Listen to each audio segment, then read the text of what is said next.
Hello, hello, good morning mga kapabayan. For today's video, nandito na naman ako sa aking kusina. So, magluluto na naman ako. This is the life of Kunyang in Hong Kong. So, lagi na sa kusina. Magluluto.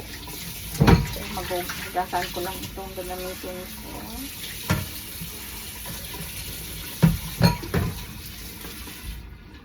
Gasan ko lang muna yung gagamitin kong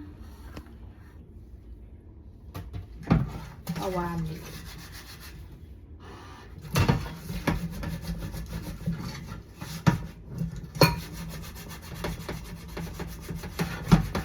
Walang kumpay sa pagluluto.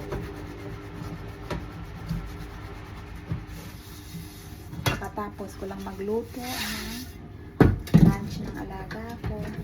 So ngayon, mag-prepare naman ng pang dinner.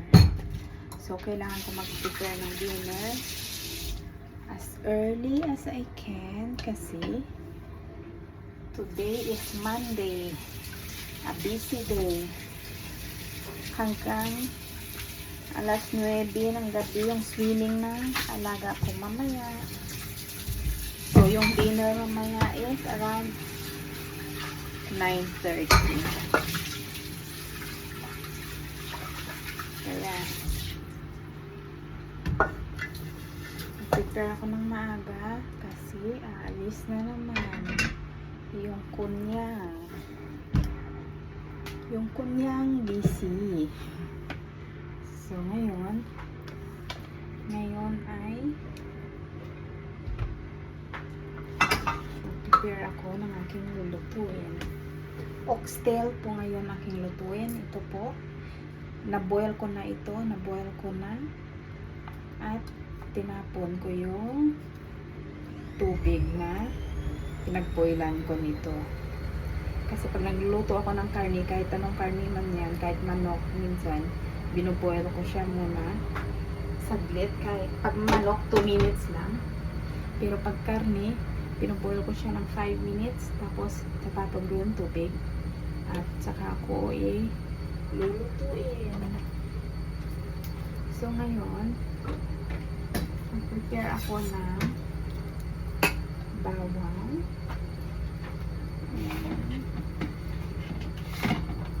Sibuyas. Wala na akong tomato kasi nagamit ko na. Pero okay lang yun. So, mag-ano muna ako ng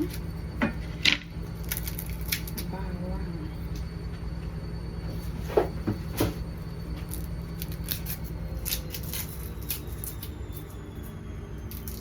Prepare ko muna yung bawang.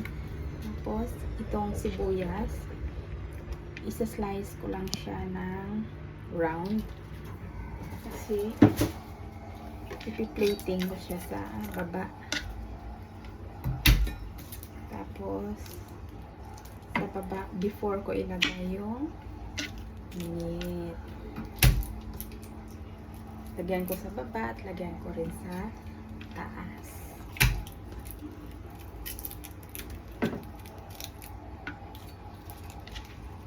Kayo po, nagluluto rin po ba kayo ng oxtail? At ano po yung paraan niyo sa pagluluto? Paki-share naman po. Kasi ako, ito pinapalambot ko siya ng sobrang lambot. Siguro around 2 hours ko siya pinapalambot. Kasi kailangan sobrang lambot para yung bata makain nila ng ayos. Kasi pag hindi, nasasayang lang yung karne. At gustong-gusto nila ito. Gustong-gusto nila. Actually, lahat naman gusto nila. Wala silang pili sa pagkain.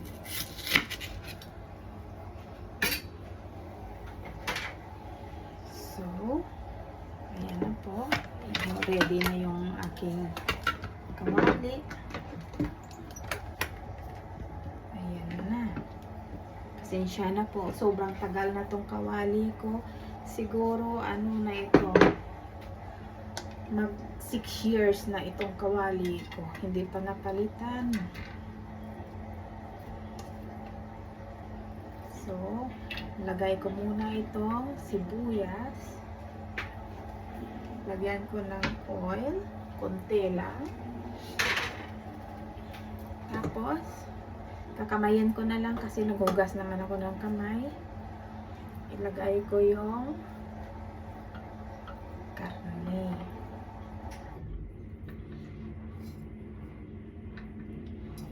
Ilagay ko yung karne.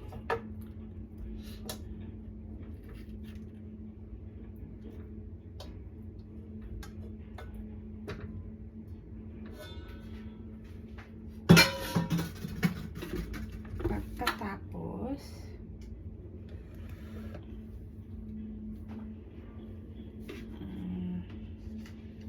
ilagay ko tong bawang at yung natirang sibuyas.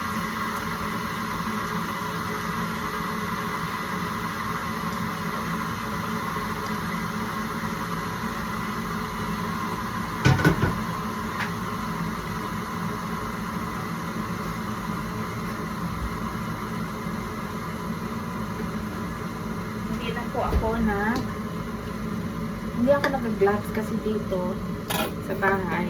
Hindi naman kami nag-gloves. At saka hindi masilan si amo. Basta malinis yung kamay mo. Naghugas ka ng mabuti. Okay lang sa kanila. So, oyster sauce. Konting ketchup.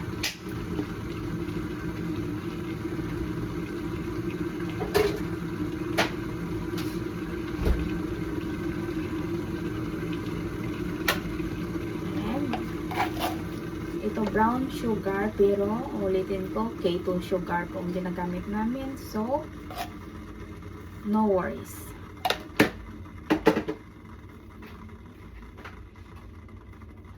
At paminta.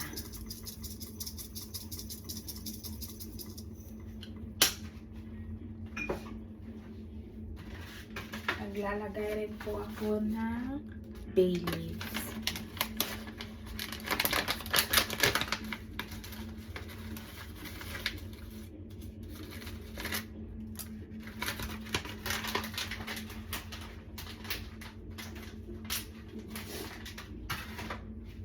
Okay. And yan na po. Lagyan ko lang ng tubig. Konti lang yung na-boil tubig. So, dagdagan ko siya.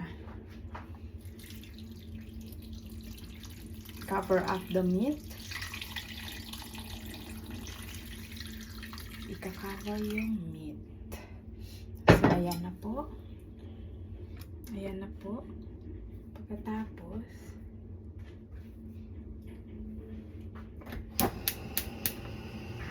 high fire muna. After ng 10 minutes, low fire ng 2 hours. Hanggang sa lalambot na lalambot yung oxtail. So, kayo po, pa-share naman kung paano nyo po gawin sa pagluluto yung oxtail. So, hanggang dito na lang. Thank you for watching. Sana hindi kayo magsasawa sa panunood. Thank you. Bye!